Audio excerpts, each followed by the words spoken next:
हे बघ, खिडकीवर रक्ताचे डाग आहेत.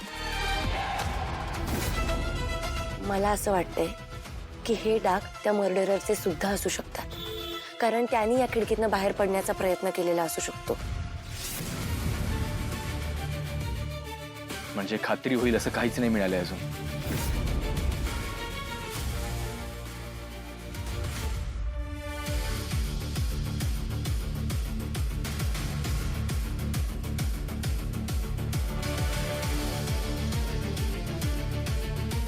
देवकी काकूंनी आणि बाबांनी एकमेकांना लिहिलेली पत्र आहेत.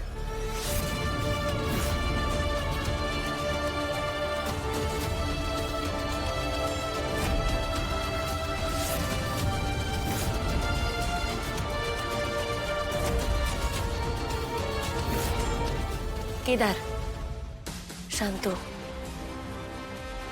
शांत हो. एकदा, फक्त एकदा या सगळ्या गोष्टींकडे इमोशन्स बाजूला ठेवून केस म्हणून बघ ना.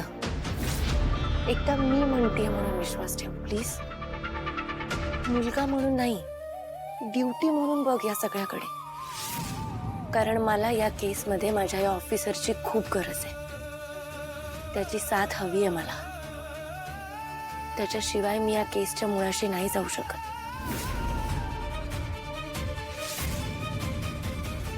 आणि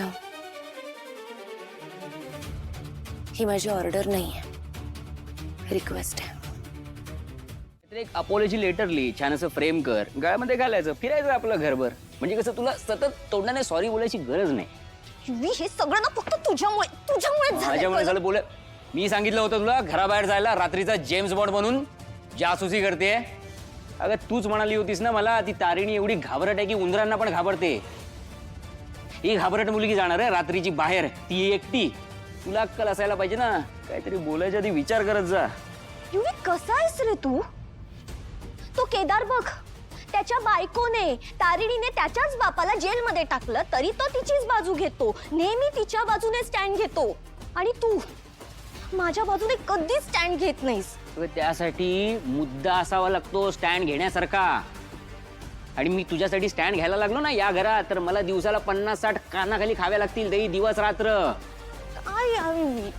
मी जे काही करते ते सगळं आपल्यासाठी करते ना, तरी सगळे मलाच बोलतात, तूही मलाच बोल.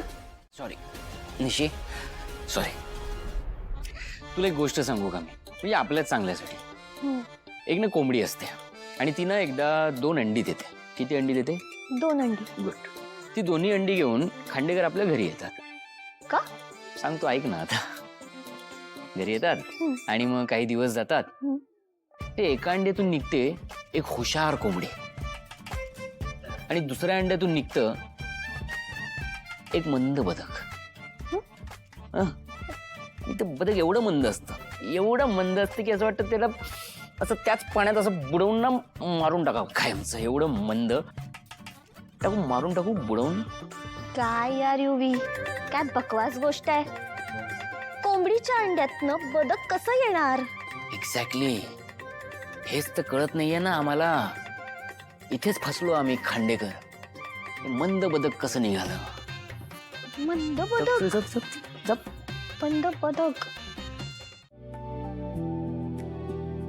बॉस, आता तू फोर्स करणार आहेस का मला? नाही, मी कसा फोर्स करू? तू जरी घाबरत नसशील तरी मी घाबरतो. तुला, कौशिकी ताईला. आता हे नाही खाल्लं तर ओरडा खावा लागेल. पण ठीक आहे, आता भूक पण लागली आहे. मी पण घाबरते तुला. दे इकडे. तू घाबरतेस मला? चल, खरंच? नवरा बायकोचं नाटक करायची जेव्हा वेळ येते ना, त्यावेळेस मला तुझी भीतीच वाटते. कारण काय बॉम्ब पडणार आहे हे माहितीच नसतं आणि त्यातनं कसं सुटायचंय हेही माहित नसतं.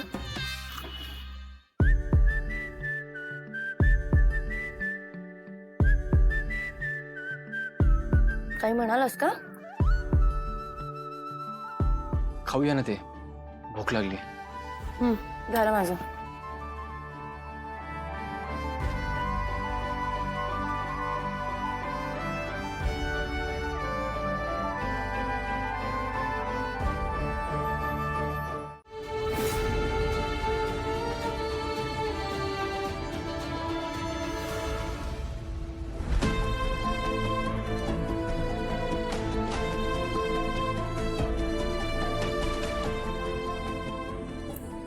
सॉरी. काका, आय एम व्हेरी सॉरी. बाबा गेल्यानंतर तुम्ही मुलीसारखं माझा सांभाळ केला. माझ्या आयुष्यातल्या प्रत्येक संकटात तुम्ही गंभीरपणे माझ्या पाठीशी उभे राहिलात. पण या सिच्युएशन मध्ये मला तुमची मदत करायची, पण मी काहीच करू शकत नाही. काहीच करू शकत नाही. कौशिकी, पण तुला सगळ्यातनं मार्ग काढावा लागेल आणि मी कुठला ना कुठला मार्ग शोधून काढ. असे त्या काका असे नाही आहेत, असं करू शकत नाही. ते खून नाही करणार. मला माहितीये, मला 100% खात्री आहे त्यांनी काहीच केलं नाहीये. मला माहितीये त्यांनी काहीच केलं नाही. आणि हे कोर्टात प्रूव्ह होईल. काका, मी तुम्हाला वचन देते, या सगळ्यातनं तुम्हाला बाहेर काढण्यासाठी जे काही करता येईल ना ते सगळं मी करेन. पण मी तुम्हाला काहीच होऊ देणार नाही. तुम्हाला काहीच होऊ देणार नाही.